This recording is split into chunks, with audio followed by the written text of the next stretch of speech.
Allah provides for creatures that you and I cannot see except with a microscope.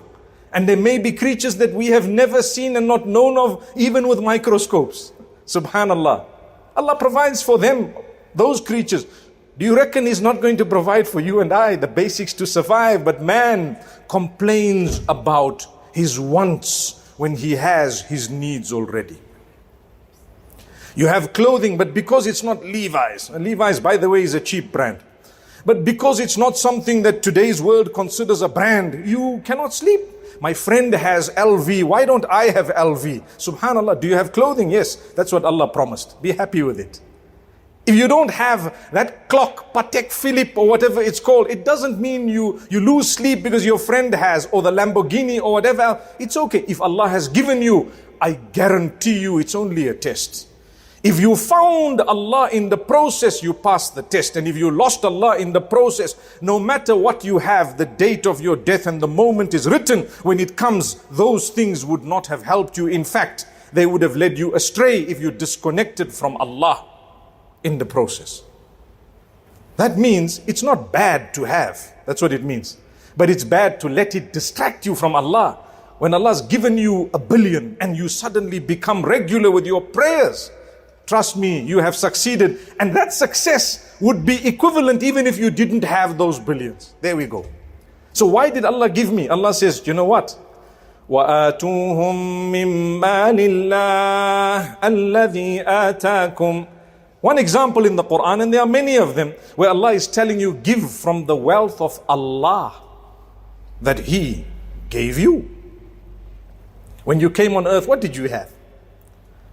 Not even clothing. The people around you had to clothe you. So you can never claim that you've got less than what you came with, because you came with zero.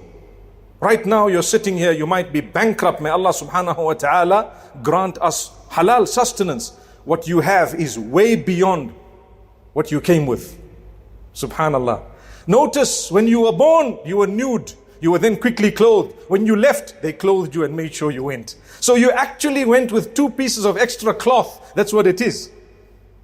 May Allah Almighty forgive us.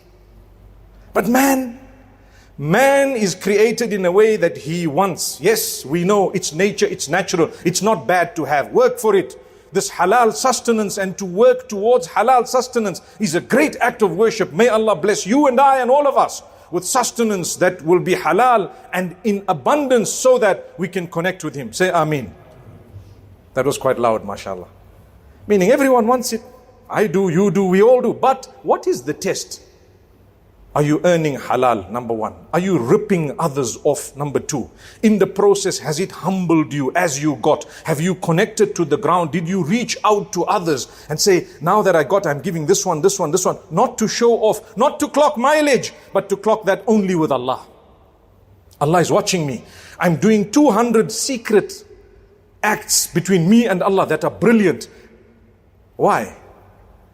Brothers and sisters, when you want to commit a sin, a sign of a believer is, it takes him a long time to actually get to the sin. Because many times he would say no, and he would turn away, and no, and shaitan keeps coming to him. Remember, Ibrahim alayhi salam pelted the devil thrice. He overcame the devil. He came again. He pelted, he came again. He pelted him again. He came again, and so on. Subhanallah. So if they were faced with shaitan many times, you and I will be faced with shaitan also many, many times.